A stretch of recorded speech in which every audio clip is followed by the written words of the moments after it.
Contamos un poco, venimos a pasar la diapo. Un poco de contexto, yo voy a arrancar un poco a dar un poco el contexto más pedagógico y el contexto también un poco más del mundo, de por qué estamos haciendo esto de pensamiento computacional, ¿no? Para que parezca una cosa, ¡wow! Pensamiento computacional. Pero bueno, vamos a ver a través de la charla que tampoco es una cosa que sea tan alejada, es algo que hacemos, que venimos haciendo, ahora se está unificando bajo este concepto que es pensamiento computacional, que todavía sigue en discusión en el mundo, pero bueno, vamos a charlar un poco sobre esto, ¿no? Hace más de 10 años, ¿no? Yo tenía más pelo, ¿verdad? Tenía menos kilos, y además estaba cursando mi primer seminario de Sociología de la Educación. Y ahí conocí a John Dewey, ¿no? Ustedes lo conocerán, a este gran pedagogo. Bueno, este pedagogo decía básicamente el mejor método para aprender es el método de aprender haciendo. Bueno, esto de pensamiento computacional tiene mucho de aprender haciendo, ¿no? Van a ver ahora cuando Víctor y Ana les cuenten un poco más sobre lo que hacemos acá en Uruguay, van a ver que estamos basados en el aprender haciendo, ¿no? O sea, esto de tener que presentar situaciones en que los problemas se refieren a la vida común, o llegar a un producto, o construir algo, ¿no? Esto lo propuso cuando, a fines del siglo XIX, o sea, estamos hablando ya de hace más de 100 y pico de años, y recién ahora estamos aplicando estos conceptos pedagógicos de una manera un poco más masiva. Esto es lo que yo quería traerlo, es porque no es algo que sea nuevo, sino que lo venimos trabajando desde hace años en la humanidad. Hay un momento histórico donde están las condiciones dadas para poder avanzar en estas ideas, ¿no? Siempre hay pensadores disruptivos, adelantados a su tiempo, que piensan un modelo, pero claro, para que las condiciones necesarias estén dadas, bueno, pasa un tiempo, ¿no? Si pensamos un poco en la historia de la educación, la escuela, como la conocemos hoy, fue imaginada por Comenius, allá en 1650 más o menos, ¿no? Y eso lo pensó el pedagogo bohemio en esa época, y recién 300 años después es que se popularizaron o ay, se me fue la palabra, perdón. Bueno, los sistemas educativos como los conocemos hoy se instalaron en casi todo el mundo. De hecho, hay algunos países de África que están construyendo sus sistemas educativos. Pasaron 300 años del momento en que lo pensó hasta que se diseminaron por el mundo, ¿no? ¿Qué pasó en estos 300 años, en estos 150 años que nos separan de las ideas de Dewey? Bueno, se dieron las condiciones sociales necesarias para que las ideas se pudieran plasmar materialmente, ¿no?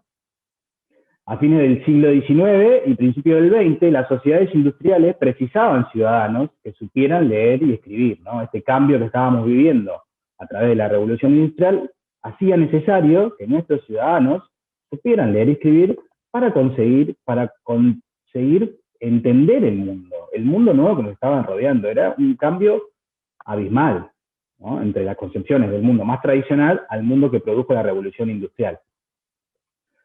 Pero bueno, más allá de las buenas deseos de los reformadores, también el sistema productivo precisaba a estos ciudadanos que supieran estar insertos en el mundo del trabajo del siglo XIX y principio del XX, ¿no? Si pensamos un poco en las reformas del Río de la Plata, en Varela y en Sarmiento, vemos que se hallan en este momento y acompañan este cambio, esta modernización que trajo la revolución industrial, ¿no? Hoy, en mi opinión, estamos atravesando un cambio societal casi tan radical como el que vivimos en la primera revolución industrial. El mundo tiene un componente digital muy grande y la pandemia que estamos viviendo está radicalizando este proceso. La economía es digital, pero ahí te pido, Anita, si podés pasar. Ahí va, perfecto. Esta es la pregunta que yo les quiero hacer. ¿El mundo para ustedes será digital? Hay una radicalización digital y la pandemia lo está radicalizando aún más. La economía es digital ya. En los últimos 15 años, si ustedes ven, hacen cualquier búsqueda de Google y pueden ver las empresas que eran más valoradas hace 15 años, eran todas sobre bienes tangibles, ¿no? Petroleras, aviación, empresas donde nosotros veíamos, era un bien tangible. Hoy por hoy, si buscamos las empresas más valoradas, son vinculadas a la tecnología y a los algoritmos. Los algoritmos son los protagonistas, las compañías tecnológicas son las más valoradas del mundo. Pero no solo la economía digital, sino que la ciudadanía cada vez es más digital. Nuestro mundo digital, y más aún el mundo digital de los niños, niñas y adolescentes, es casi tan importante como el mundo real. Cada vez vamos más hacia un modelo de ejercicio de la ciudadanía de forma digital. Por ejemplo, Uruguay se encuentra dentro del grupo de los 9 países más digitalizados del mundo. sea, hay un grupo de países donde Uruguay donde está trabajando hacia la digitalización, donde, por ejemplo, todos los trámites gubernamentales, excepto 3, como pasa en España, pueden ser realizados a través de Internet. Y a eso avanza, ¿no? Por ejemplo, países como Estonia, como les decía, todos los trámites son digitales ya, excepto 3, que son casarse, divorciarse y comprar una casa. Y por 100 euros vos podés solicitar tu ciudadanía digital en Estonia y emprender en ese ecosistema digital que han creado. Bueno, esto continúa, ¿no? La radicalización digital continúa, hay un aceleracionismo digital, la inteligencia digital cada vez está más presente, las discusiones de política en los próximos años van a estar centradas en inteligencia artificial y en su regulación, discusiones éticas y morales de cómo ciudadanos debemos dar, ¿no? Por ejemplo, los algoritmos son omnipresentes. Bueno, y esto, las discusiones éticas, si me pasas, Anita, a la próxima, por favor, o Víctor, perdón, está pasando, Víctor. La inteligencia artificial ya está metida en nosotros, no es algo del futuro, ¡oh, qué loco la inteligencia artificial! Como pensábamos antes en las películas que veíamos con robóticos, está trabajando. No, la inteligencia artificial ya está rodeándonos. Obviamente, este es un proceso que va a seguir profundizándose. Estas implicancias éticas y morales que abre, ¿no?, la inteligencia artificial. Por ejemplo, esto parece deprimido, pero no, resucitar la personalidad digital de los muertos. Los chatbots cada vez están más cerca, pero plantean problemas de privacidad, y acá, que para mí ese es el menor de los problemas, el problema de privacidad, ¿no? Plantea un montón de cosas, ¿no? Pero esto ya está pasando. Vos hoy por hoy hay unas aplicaciones donde vos podés intentar resucitar esta personalidad digital, ¿no? Con toda la huella digital que hemos dejado en las redes sociales o en conversaciones, se puede crear una personalidad digital de alguien que ya no está más en este plano. Bueno, todo esto, ¿no? Bueno, también hay docentes, hay asistentes docentes. Por ejemplo, hace poco hubo un caso de IBM Watson, bueno, hace poco no, ya hace como 4 o 5 años, donde un chatbot simulaba ser una persona real, ¿no? Hicieron un experimento donde los estudiantes tenían a su docente, obviamente, pero tenían varios docentes asistentes, y intercambiaban a través de internet, no se veían claramente, ¿no? Era un chatbot, y los otros docentes asistentes también. Y al final del semestre había una encuesta de evaluación, a qué docente asistente evaluaban mejor, y al chatbot fue evaluado mejor, porque respondía más rápido, porque estaba ahí. O sea, ya están pasando estas cosas y cada vez nos vamos a radicalizar más. Ya hay humanos que están queriendo ser transhumanos. Hay toda una corriente filosófica del transhumanismo. ¿Qué es esto del transhumanismo? Bueno, el de fusionarnos con máquinas, ¿ah?, como están viendo acá en la foto. O instalarnos chips, por ejemplo, ya hay pequeñas intervenciones que son, te instalás un chip, abrís puertas, podés pagar. Eso está pasando. El director, por ejemplo, de ingeniería de Google está trabajando en un proyecto para instalar nanobots en el cerebro. Esto es real, no es ciencia ficción. Y multiplicarnos el neocórtex y tener una capacidad cerebral de no sé cuánto, aumentada en no sé qué porcentaje demencial. O sea, ese tipo que tiene todos los recursos del mundo para hacerlo, no es que es un loquito que se juntó ahí, no, es el jefe de ingeniería de Google que está trabajando en ese proyecto. Bueno, y en este mundo estamos, ¿no? Hoy empecé la charla hablando de hace 10 años atrás, ¿no? Cuando yo tenía más pelo y era más flaco. Imagínense y todo lo que cambió, ¿no? Desde el 2009, 2008 a cómo era ese mundo a lo que es este mundo, ¿no? Cuando el solo cambio de estar conectado en el celular a internet y el poder que tenés en la mano hoy, que tenés un poder computacional mucho más grande que el que tenían los astronautas que llegaron a la Luna, es un cambio abrumador, ¿no? Entonces, piensen estos niños, ¿no? ¿A dónde vamos? ¿Y por qué es importante incluir este tema en la educación?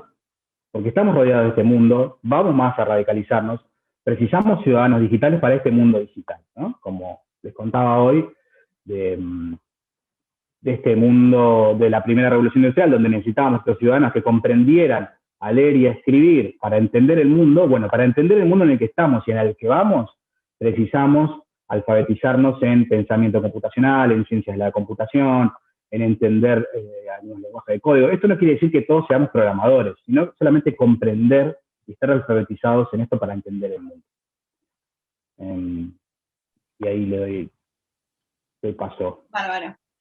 Sí, no, y también como pensar un poco en esto que planteaba Emi, que no en vano también comenzamos desde acá a contarles, o sea, para contar un poco el caso uruguayo, tenemos que también ir a desde qué lugar nos estamos parando, desde qué lugar se está parando la educación para incluir el pensamiento computacional, bueno, en los sistemas educativos, en los programas, y a partir de eso también identificar, bueno, qué habilidades son las necesarias para enfrentarnos a este mundo que nos planteaba recién Emi, que es un futuro bueno, que se nos viene y que quizás hoy no nos sentimos como del todo preparados, pero bueno, podemos desarrollar distintas habilidades, también distintas habilidades que nos permitan enfrentarnos a la incertidumbre, ¿sí? Y a esto de lo desconocido y lo nuevo, pero también habilidades desde lo tecnológico y desde las habilidades blandas que, bueno, nos permitan desarrollarnos en este futuro. Y por ahí va pensamiento computacional. Entonces, perfecto, Víctor, muchas gracias. Lo primero que nos planteamos en esto de la integración del pensamiento computacional, bueno, es que hay una clara brecha digital, ¿sí? Y acá, bueno, desde esta investigación, sí, que ahí le dejamos un poco desde de dónde son sacados estos datos, sí, que es el Instituto de Integración de América Latina y el Caribe, y lo que estudia son bueno, los millennials, la generación Y, en la era de la integración, y una de las cosas que detecta es que en cuanto a la carencia de habilidades tecnológicas, el 21% es en sectores más bajos, el 14% en la clase media y el 1% en los estratos más altos. Entonces, bueno, acá claramente habla de una brecha digital que tiene distintas puntas, porque está lo socioeconómico, está el género que ahora vamos a ver, y bueno, y hay también otras variables las que podemos encontrar desde ahí.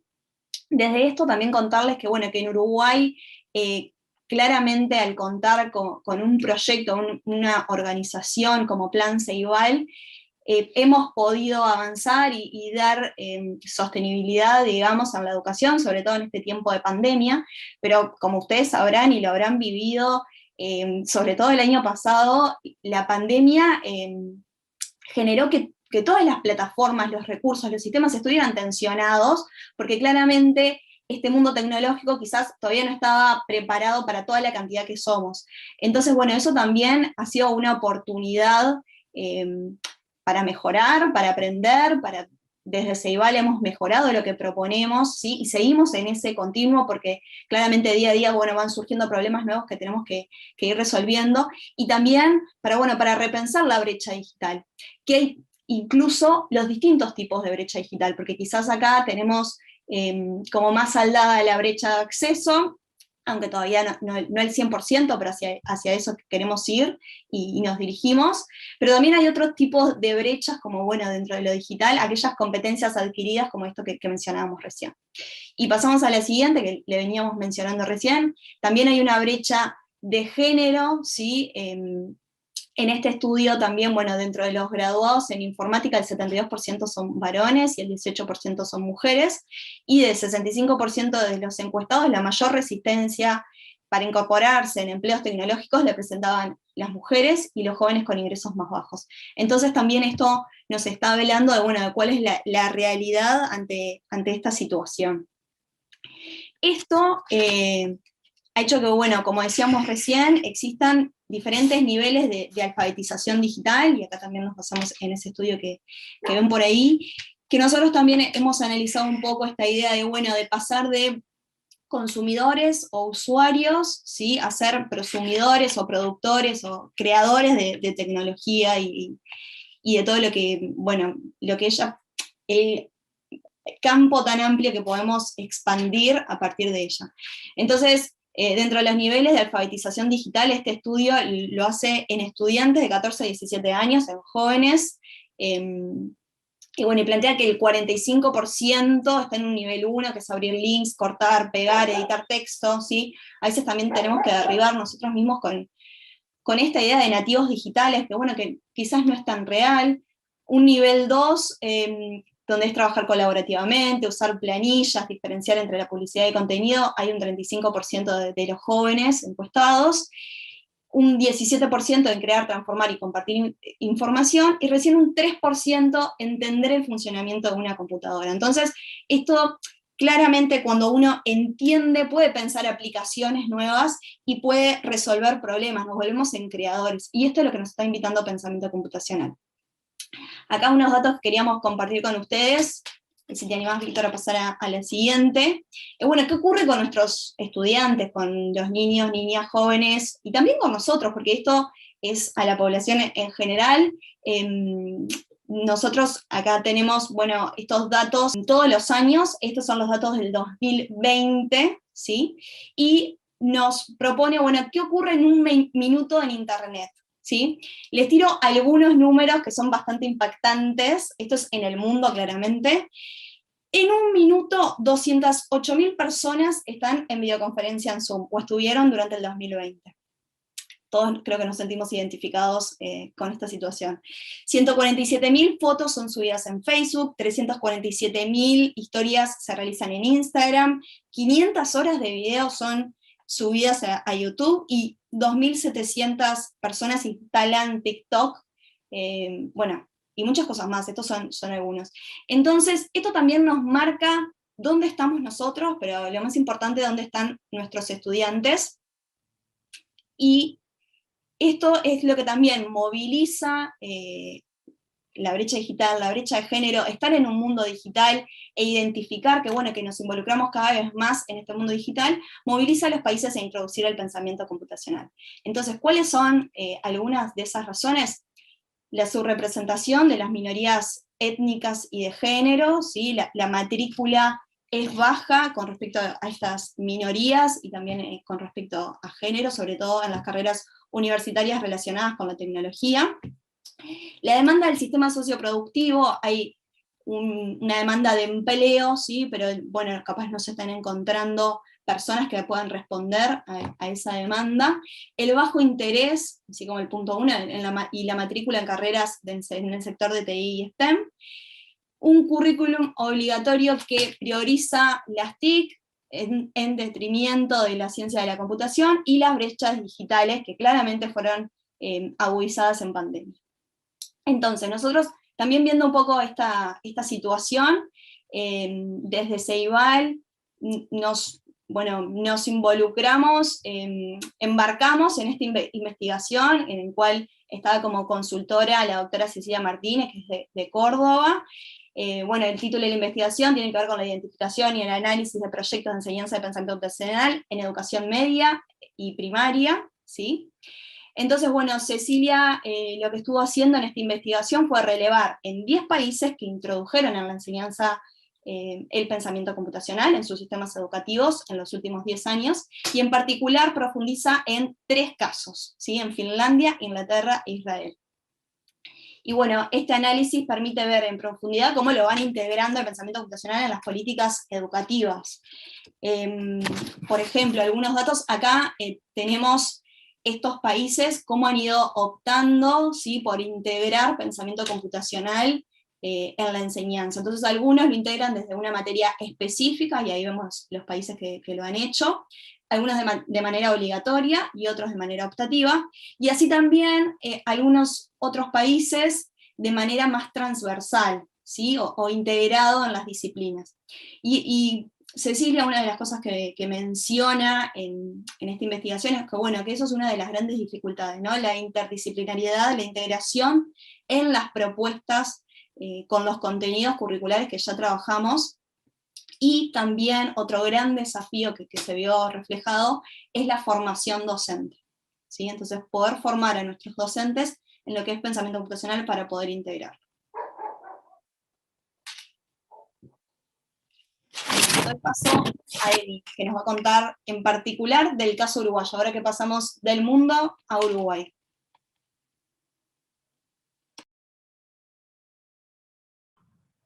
Voy. Bueno, nosotros somos el área de pensamiento computacional, el programa de pensamiento computacional específico que tiene Plan Ceibal. Plan Ceibal es un organismo del Estado que arrancó en el año 2007, que todos conocerán por la entrega de dispositivos, por el modelo 1 a 1, Eso fue el comienzo. Luego Plan Ceibal desplegó Internet en todos los centros educativos de Uruguay y equipos de videoconferencia en todos los centros educativos públicos del Uruguay.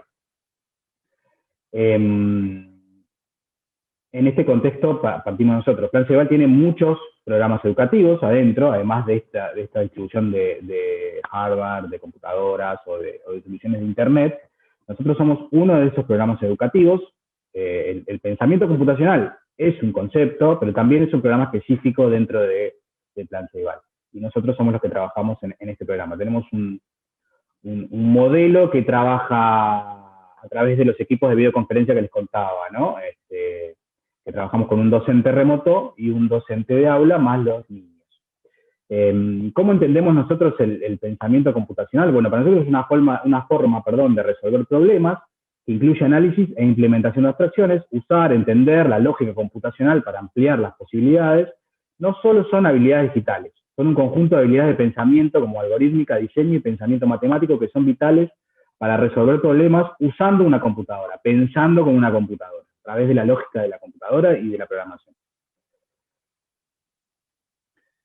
Bueno, como les contaba hoy, somos un programa específico que hoy por hoy tenemos una comunidad que trabajamos específicamente en cuarto, quinto y sexto de primaria, ¿sí? De todo el país. Es un programa optativo, el docente se tiene que inscribir, como veían hoy en la consultoría, hay programas hay países que lo hacen de manera obligatoria o de manera optativa. Uruguay eligió la manera optativa por ahora, y el docente se inscribe para participar.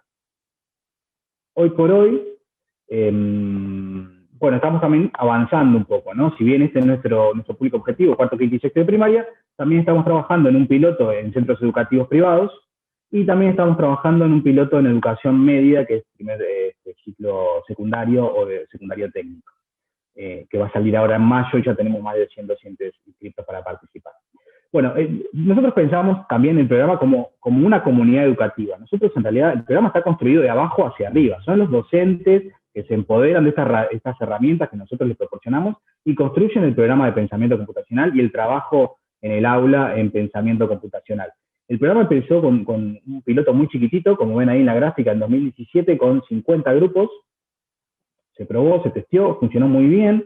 Al año siguiente ya hubo una demanda, se abrieron inscripciones, ya hubo una demanda de 422 grupos. Era tal la demanda de los docentes, como les contaba, viene de abajo hacia arriba construyéndose esto, que hubo que crear un área específica de pensamiento computacional. Ese año hubo 1.613 grupos participando, siempre de cuarto, quinto y sexto de primaria. En 2020 hubo 1.264 grupos, esto fue por la pandemia, porque inscripciones hubo 2.051 grupos que se inscribieron, pero bueno, como fue un poco caótico todo el año pasado, sobre todo en Uruguay, desde marzo a junio, que no hubo presencialidad, muchos grupos decidieron no participar ese año, como te vuelvo a comentar, como esto no es obligatorio, se pueden bajar cuando quieran. Y este año estamos con 1.675 grupos de cuarto, quinto y sexto en el 60% de las escuelas públicas urbanas del país. O sea, es una intervención muy grande, muy diseminada en el país y muy arraigada ya en la comunidad docente. Trabajan más o menos 32.000 estudiantes y esto que les comentaba, ¿no? 26 colegios se han sumado ahora al piloto de escuelas privadas y 600 docentes se están formando. Estamos, a su vez, que damos estas clases, este programa con el docente remoto y el docente de aula, también tenemos un ciclo de formación donde formamos a los docentes en propuestas pedagógicas de pensamiento computacional, en conceptos más conceptuales también de pensamiento computacional, y hoy por hoy tenemos una inscripción de 600 docentes en este ciclo que arrancamos este año. ¿Quieres pasar de acá? Y ahí te doy la palabra a vos. Bien, voy yo y le damos la palabra a Víctor. Bueno, también contarles un poco, más allá de estos números que sin duda integran como una comunidad enorme de pensamiento computacional, pero también como ver la modalidad y cuál es el trabajo que están haciendo los docentes, ¿sí? Y los distintos actores educativos, porque integran mucho más que los docentes, es que tenemos estos 4 pilares que son como la fortaleza del programa. Lo primero es como apostar al liderazgo pedagógico.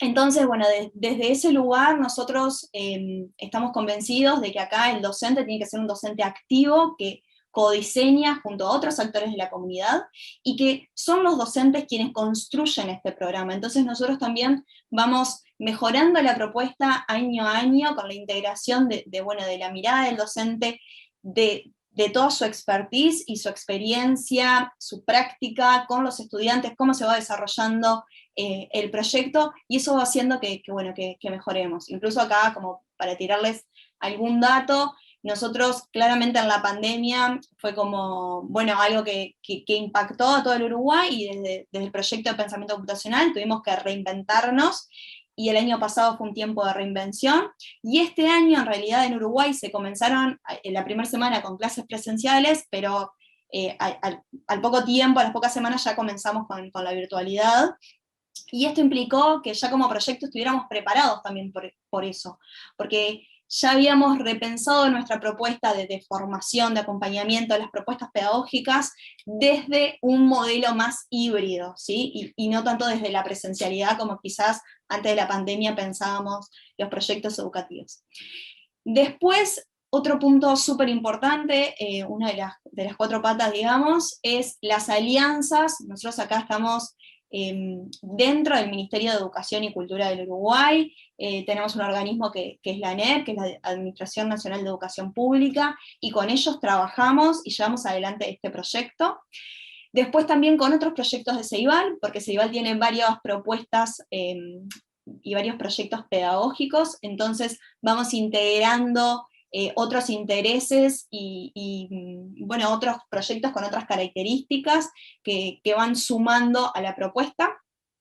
Y también nosotros, bueno, contratamos institutos que nos proveen de docentes remotos, que como decía Emi, son los que llevan adelante estas clases remotas, ¿no? O sea, son como los expertos en, más que nada, las habilidades de pensamiento computacional, y así pueden formar esta alianza con el docente de aula para generar un liderazgo pedagógico.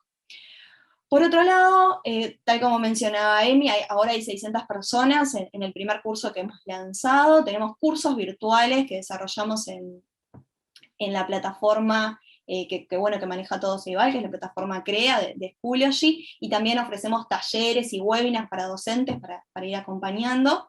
Nosotros consideramos que la participación en el proyecto ya es en sí misma formativa, ¿sí? Entonces es fundamental para nosotros, por eso, bueno, todo esto que venimos desarrollando, ¿no? Que el docente sea activo y que se empodere del proyecto, porque es de él también. Y bueno, y tenemos acompañamiento en territorio, tenemos 12 referentes en todo el país, que ahora vamos a desarrollar un poco más la idea. Y después, la cuarta pata, que es súper importante, son las propuestas pedagógicas, que deben ser flexibles, combinadas, adaptables. Cada docente de aula le va poniendo su propia impronta, y esto es súper interesante. Yo creo que no debe haber de una misma propuesta pedagógica dos iguales en todo el Uruguay, porque tiene esto de que la integración de los contenidos y de los intereses los hacen los docentes trabajando en comunidad y en alianzas.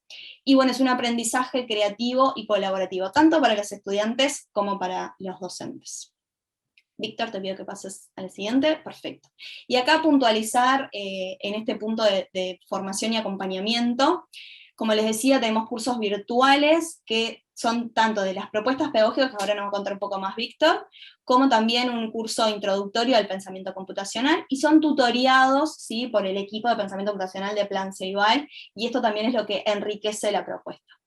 Además, tenemos encuentros sincrónicos, que bueno, en este momento claramente son virtuales, pero ojalá en algún momento volvamos a la presencialidad y también la comunidad se pueda encontrar cara a cara, y que son para toda la comunidad de pensamiento computacional. Tenemos 4 en el año, más un seminario final de cierre, que también están todos invitados porque es abierto a público. Y tenemos talleres a demanda en territorio a cargo de los referentes que les contaba recién, y también se realizan en conjunto con otros equipos de Ceibal, de acuerdo a lo que se esté desarrollando en ese taller. El acompañamiento es a los centros educativos y a sus docentes, y nosotros tenemos un claro foco en generar comunidades regionales, en formar una comunidad de pensamiento computacional, y eso implica no solo el docente de aula, sino otros actores educativos que trabajamos en alianza. Exacto. Y bueno, un poco retomando esta cuestión de los 4 pilares que mencionaba Ana, es que a partir de, bueno, de la experiencia y un poco de la trayectoria que venimos realizando en el proyecto en estos años, es que hemos desarrollado este marco referencial de pensamiento computacional, que bueno, tiene en cuenta la propia idiosincrasia y el propio trabajo que hacemos en Uruguay, pero también la mirada en otros programas de pensamiento computacional y de ciencias de la computación de experiencias de otros países, ¿verdad? Entonces, en el marco tomamos 7 principios que de alguna manera son las características de nuestras propuestas de trabajo, ¿no? Nuestras propuestas pedagógicas, que tienen que ver con la equidad, con promover la colaboración, la creatividad, la exploración, la autonomía, una perspectiva crítica, y todo esto a través de metodologías activas, que son principios que lógicamente en realidad no son propias del pensamiento computacional, pero sí las tomamos para elaborar y llevar adelante nuestras propuestas. Y después sí, 6 dimensiones que tienen más que ver con el pensamiento computacional, que es, bueno, el trabajar la comunicación en un proyecto de pensamiento computacional, en reflexionar o entender y intentar comprender la computación y el impacto en la sociedad, en abordar las estrategias para la resolución de problemas computacionales, en estimular y promover habilidades para el análisis de datos, para el uso y la materialización de abstracciones, y para las distintas formas de representación de la información, para la creación de algoritmos y dispositivos, y para habilidades de evaluación de todos estos procesos que se ponen en juego. Entonces, a partir de este marco es que diseñamos los objetivos que queremos promover en los estudiantes, y luego de tener, bueno, hacia dónde apuntamos en cuanto a qué es lo que queremos que nuestros estudiantes alcancen, es que generamos estas propuestas de trabajo. Estas propuestas de trabajo que en definitiva lo que promueven es estas habilidades para abordar las tareas de manera sistemática. Eso es lo que, a esto es lo que apuntamos con esta cuestión de pensamiento computacional, donde la programación es una estrategia para la enseñanza de estas habilidades de pensamiento que tienen que ver con el pensamiento computacional. Es una estrategia que además ya da herramientas prácticas para desenvolverse, y también permite esta cuestión de lo que hoy decía más temprano de mí, de el aprender haciendo. Esa es la ventaja que tiene el incorporar la programación como forma de enseñanza, que bueno, que hay algunos estudios ya que muestran que de las estrategias o de las formas de enseñanza del pensamiento computacional que se utilizan, parece ser de las más efectivas el abordaje a través de la programación. Y quizás eso tenga que ver con esta cuestión de que bueno, la computadora en sí misma no tiene capacidad de pensar. Y de alguna forma es limitado su alcance que tiene la computadora. Entonces, cuando un estudiante puede enseñarle algo a una computadora, es decir, que lo tiene que traducir a un idioma que la computadora entienda, y que además logre que la computadora haga lo que él quería que haga, es que entendió lo que efectivamente, cómo funciona ese proceso, y cómo es que tiene que elaborar un algoritmo. Y eso es lo que decía ya hace varios años en alguna de las conferencias sobre la computación en la educación. Y bueno, y una de las formas de meternos en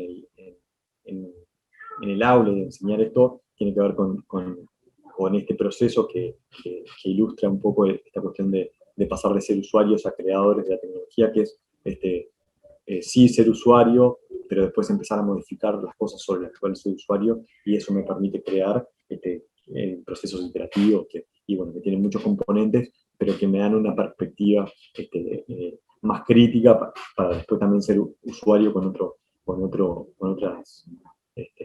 forma de reflexión, ¿no? Y bueno, y ahora sí, les presento como una de las propuestas o una de las guías que tenemos para docentes de este proyecto que se llama La Máquina de Educar. De hecho, ese es el nombre real de la propuesta, que esta propuesta es para trabajar con chiquilines de cuarto año de primaria.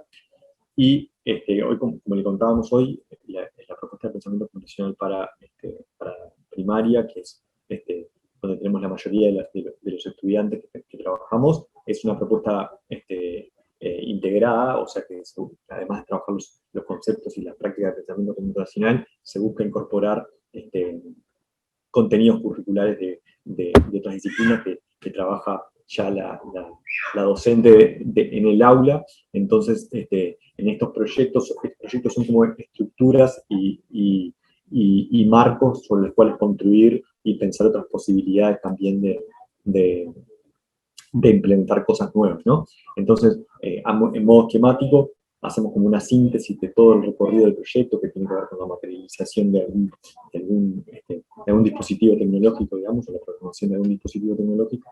Y, por ejemplo, lo que tiene que ver con la actividad curricular, hay una presentación, primero la maestra, los docentes, maestra nosotros, presenta la propuesta y empieza a introducir esta cuestión de los textos instructivos, que ahí lo va asociando con cuestiones de lengua y de lectura y escritura.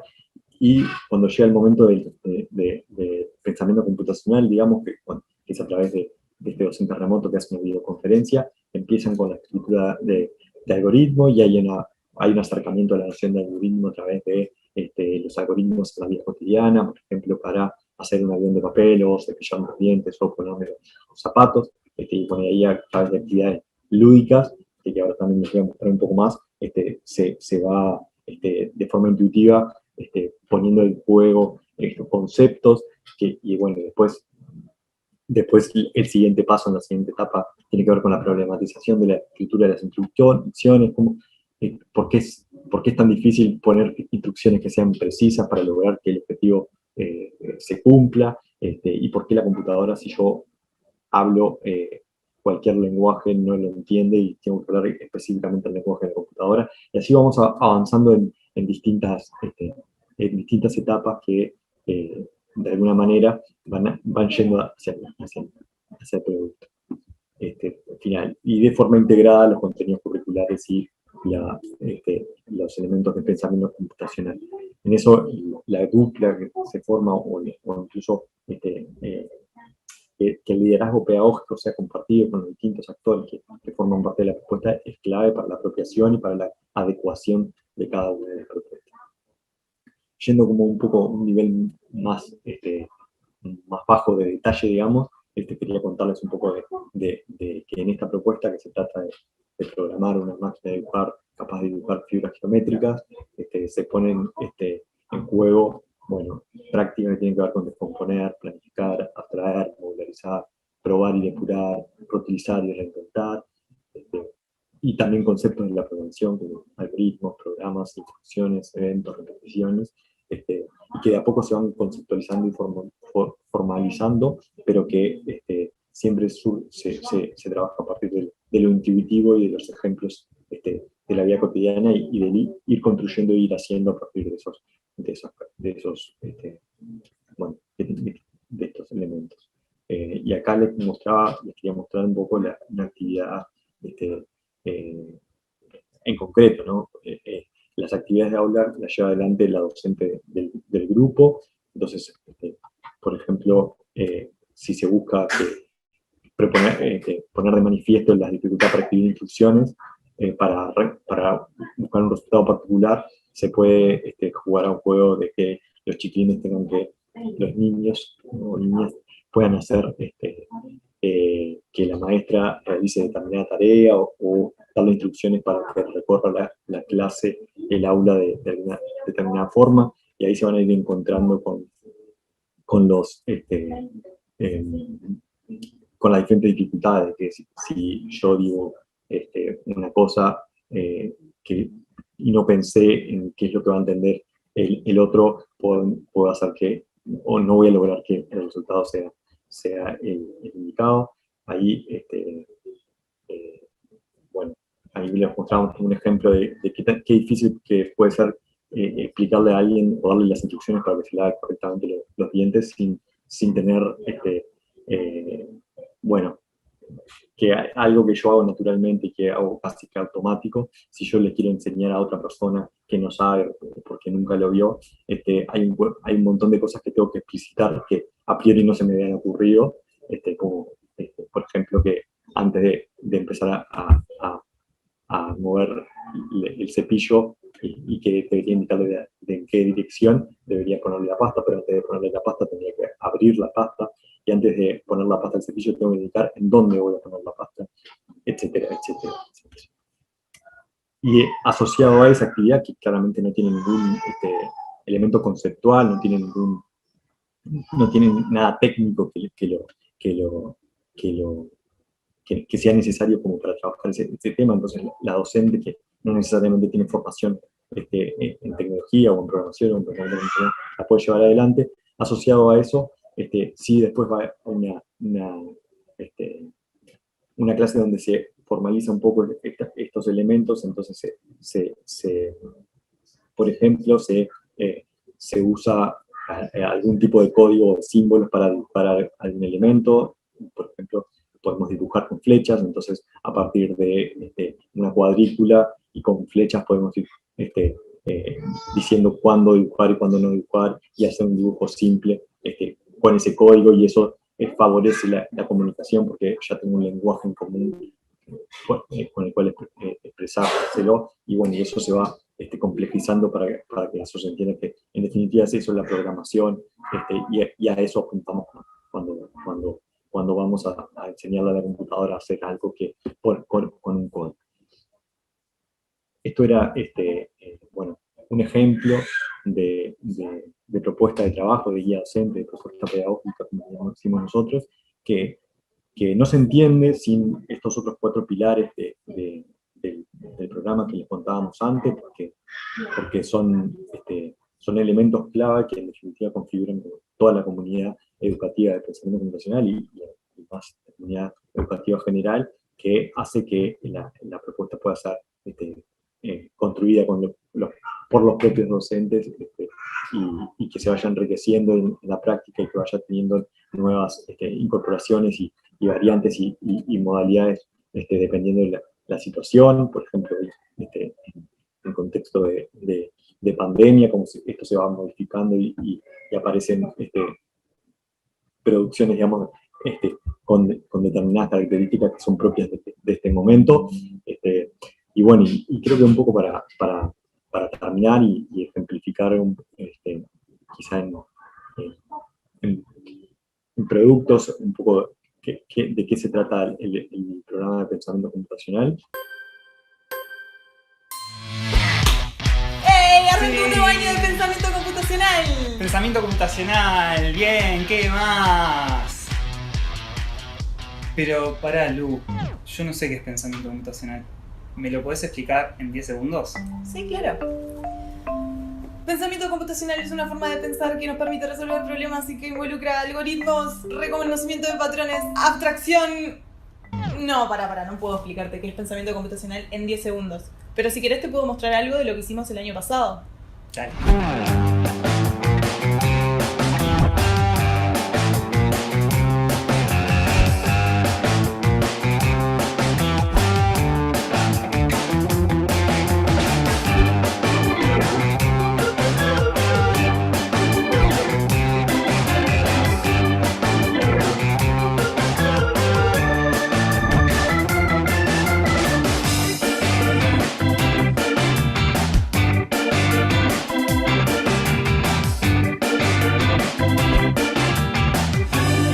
¡Fua! ¿Qué más? ¿Y cómo lograron hacer todo eso? Parece re difícil. No te preocupes, tenemos todo el año para descubrirlo. ¿Estás preparado? Sí, claro. ¿Y ustedes? ¿Están preparados? Somos una comunidad de más de 30.000 niñas y niños. Estén pendientes de las novedades que los docentes tienen para ustedes en CREA. Y no se olviden de seguirnos en Instagram, @Cebaltec. ¿Qué más, Lu? Ya voy a aprender mi compu. Bienvenidos a Pensamiento Computacional 2021.